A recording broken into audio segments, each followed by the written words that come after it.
Two young ladies allowed their egos to get in the way and were kind of going through it about a guy. I can be myself.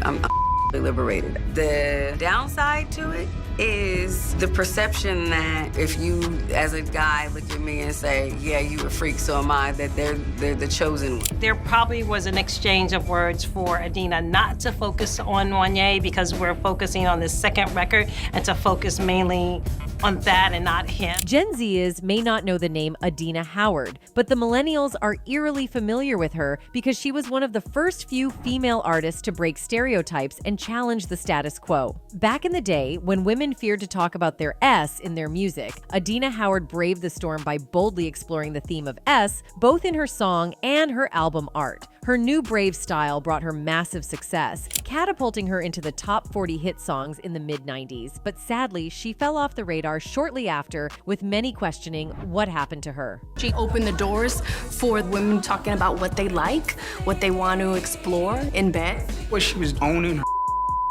She was playing the same game that the guys were playing. Many blamed her sudden fall from grace on her poor music business skills and lack of experience managing her career. Others also think it had to do with her love triangle, which featured Brandy and Wanya Morris of Boys to Men. Others still attribute her fall to issues with her former label head, Sylvia Rohn. But what actually happened to Adina Howard? Is it true she had a mental breakdown after her divorce? I've got all the juice right here, ready to serve. So stay tuned. Two young ladies allowed their egos to get in the way and were kind of going through it about a guy. Adina Howard was riding high in 1995 when she released her album, Do You Want to Ride? At the time, the industry was male-dominated, with a few women giving the boys a run for their money. Even with that, the women had to project a more pristine, good girl image to compete with the men. So when Adina Howard came out boldly with suggestive lyrics and album art, it took everyone by surprise. Now, this isn't to say she introduced sassiness onto the music scene. We had Lil' Kim and Foxy Brown doing that already. Rather, Adina's style was unique,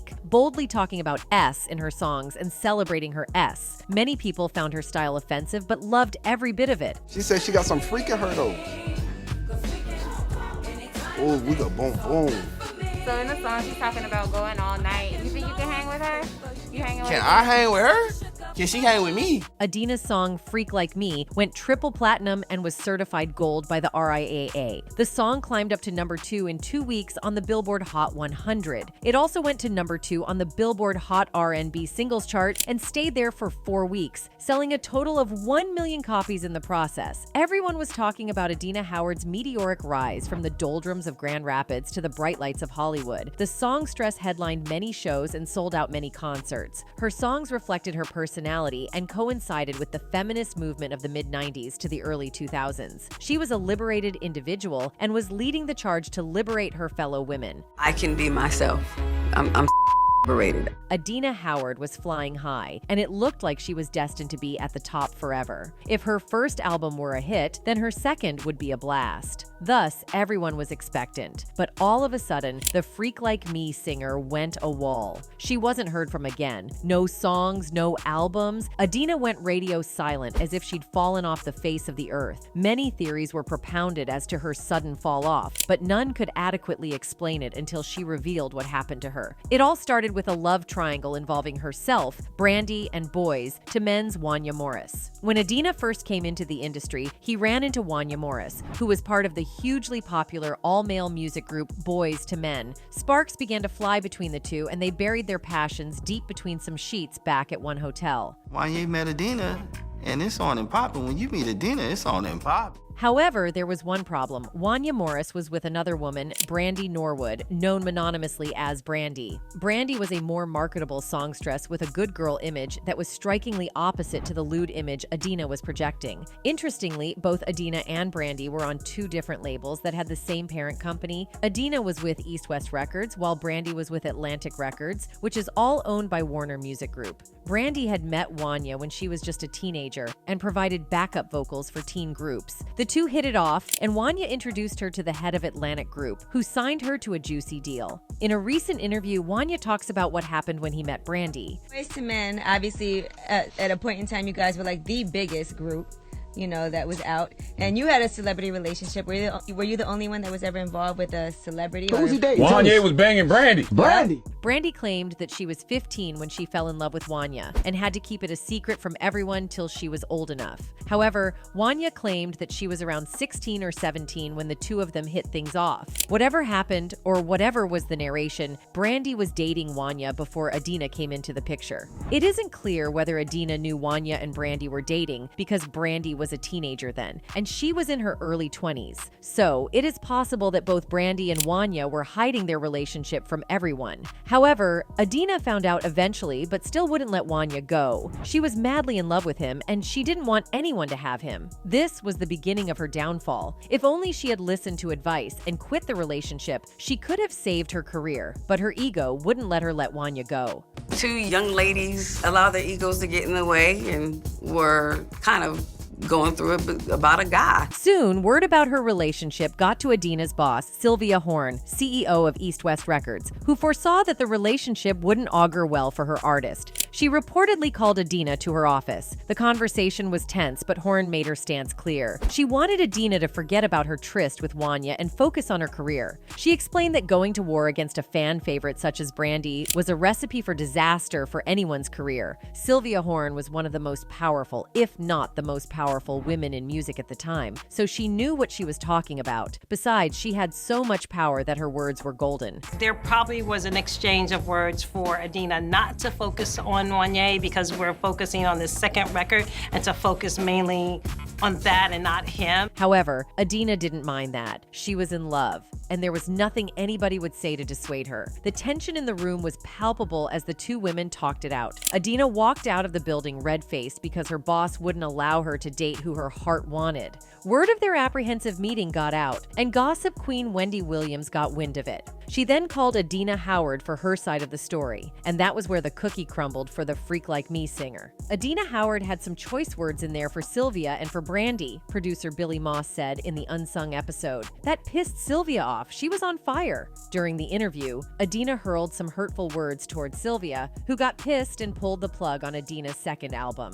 Yep, she had the power to do that. So, she shelved Adina's second album and pushed it to the back burner. That day, Adina Howard learned a painful lesson, never to bite the hand that fed her. I said something very inappropriate about the head of the label, and she pulled up the emergency brake, shut everything down. I said something very inappropriate about the head of the label and she pulled up the emergency brake and shut everything down, she remembered. And rightfully so, because when you got the power to do that and you don't like what people are saying about you, yeah.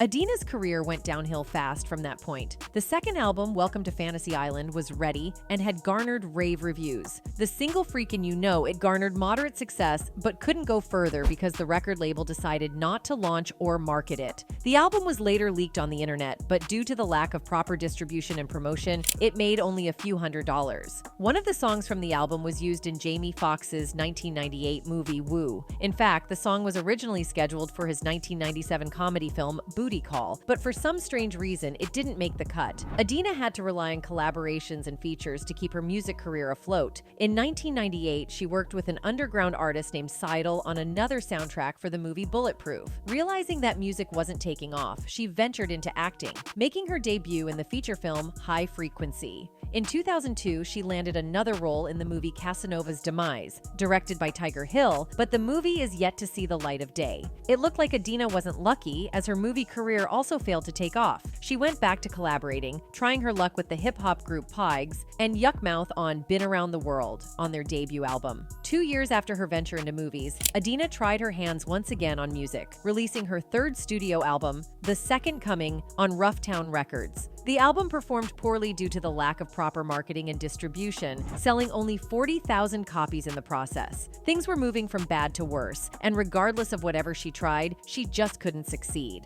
It was like Horn's move to shelve Adina's second album stalled her career and affected her journey in Hollywood. Adina suffered a typical elitist move that would stop at nothing until they destroyed the career of their victim. This apparently has been the bane of many black performers in Hollywood. They always had to do the bidding of the higher-ups, or they'd suffer the consequences of their actions. In this case, Sylvia Horn wanted Adina to stop seeing Wanya and instead focus on her career, but Adina wouldn't budge. Many fans compared Adina's case to that of Phyllis Hyman. Phyllis was one of the most sensational singers of her time.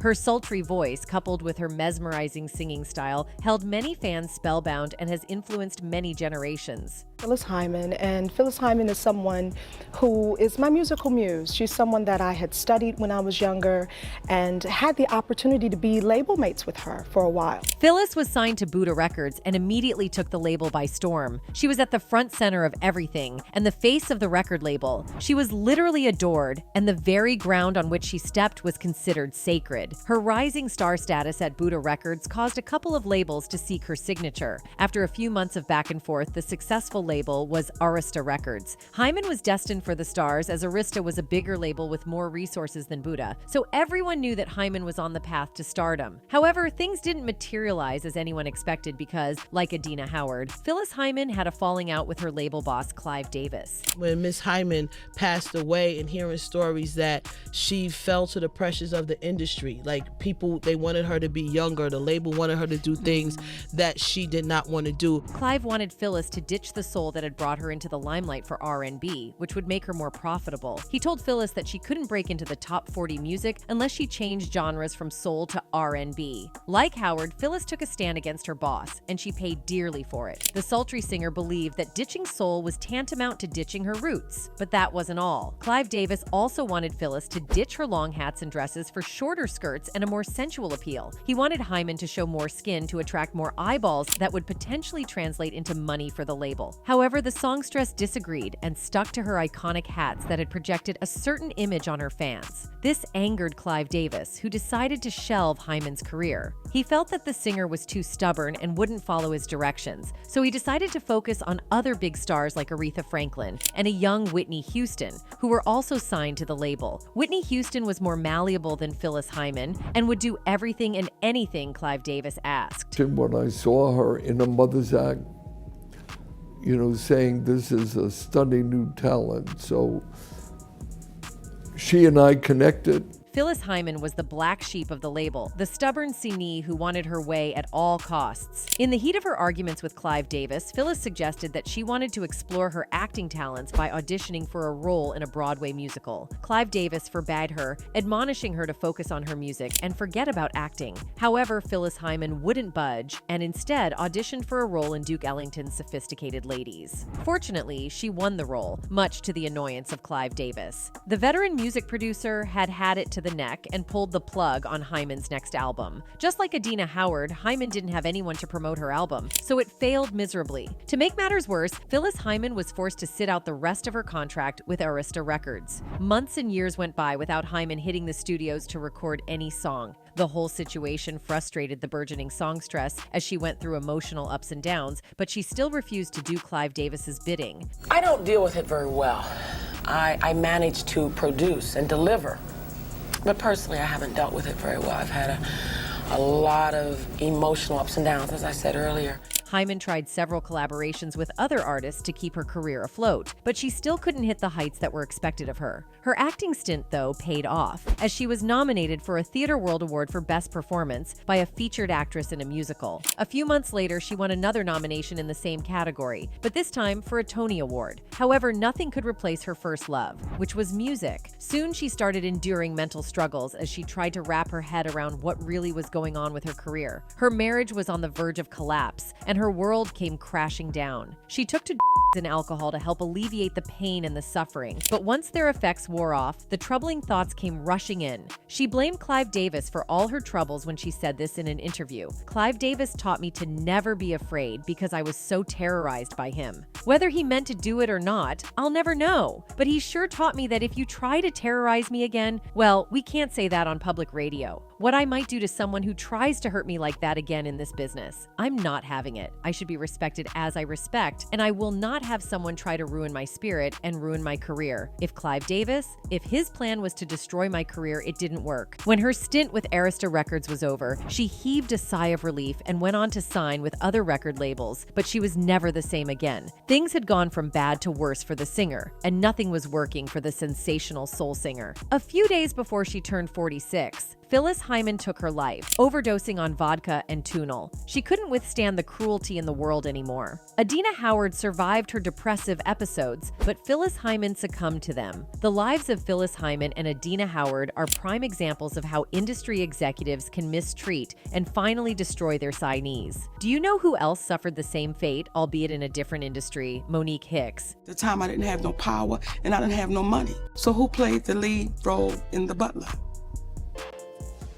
Oprah Winfrey. Monique has suffered at the hands of industry execs because she refused to bend to their rules. She's been blacklisted and blackballed by several industry players because, like Adina Howard and Phyllis Hyman before her, she didn't allow anyone to dictate to her. She lived her life and pursued her career on her terms. Her troubles started when Tyler Perry and Oprah Winfrey asked her to join the rest of the cast of the movie Precious as part of a marketing drive. Monique refused when she learned that she was going to foot her own bill during the marketing drive. She felt that she had sacrificed enough by taking a paltry $50,000 for the movie, so she had come to her wits' end. Moreover, the tight shooting schedule meant that she had been away from her family for so long, and she wanted to spend some time with them. However, this didn't go down well with Oprah Winfrey and Tyler Perry, who allegedly labeled her as difficult to work with. He purportedly told other directors about Monique's stubbornness and told them not to recruit Monique for any of their projects. Monique even accused Oprah of stealing roles from under her by contacting the directors of the movies. Who then calls Lee Daniels and says, I want to be the grandmother. She lamented how industry heavyweights such as Tyler Perry and Oprah Winfrey have treated her just because she won't succumb to their demands. Sadly, the buck didn't stop with Tyler and Oprah. Giant institutions also contributed to Monique's pain in Hollywood. A few years ago, Netflix contacted the comedian to do a comedy special.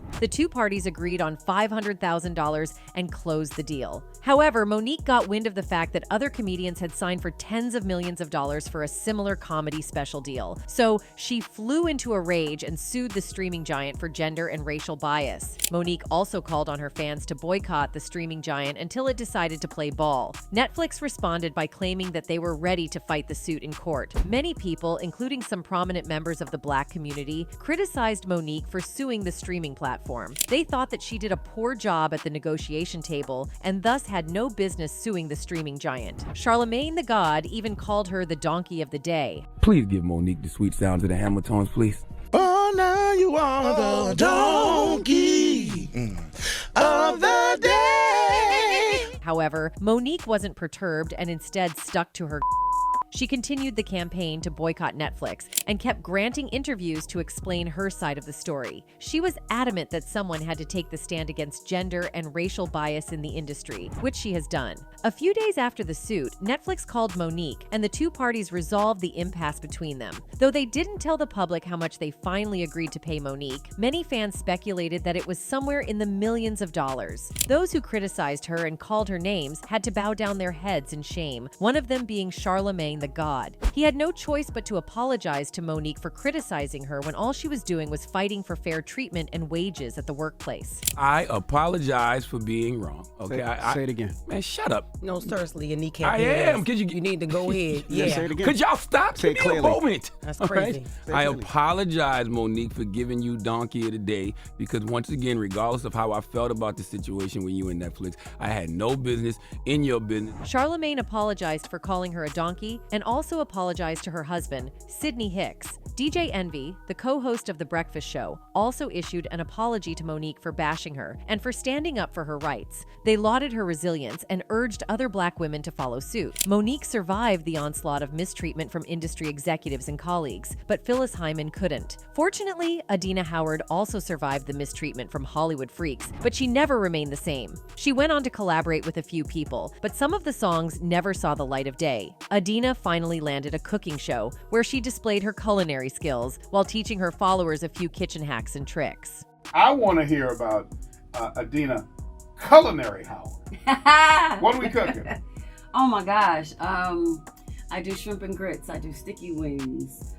Chicken Alfredo. Her show hasn't blown up the way everyone expected, but it has put food on the table and paid her bills. Of course, she tried many times to resuscitate her career by releasing a few songs and an album, but nothing worked. Sadly, her marriage ended in 2017 after her husband complained that the singer's libido was too high for him to match. Both of them are still great friends who come together to take care of their kids, but reconciliation isn't on their minds now. They claim they are focusing on building their individualities and capacities before thinking about the next step. Adina released a film titled Relaxer and directed by Joel Patrikas, but nothing much was heard of it. Adina is a prime example of how the industry can chew up, swallow, and spit out an artist because they just refuse to do the bidding of the higher-ups. Her career is a typical case of what could have been than what is because she really had the potential. Meanwhile, some fans hold on to hope that one day Adina will return to her musical best and reach the heights she was destined for. Adina isn't too old to make an impact. She's only 50 years.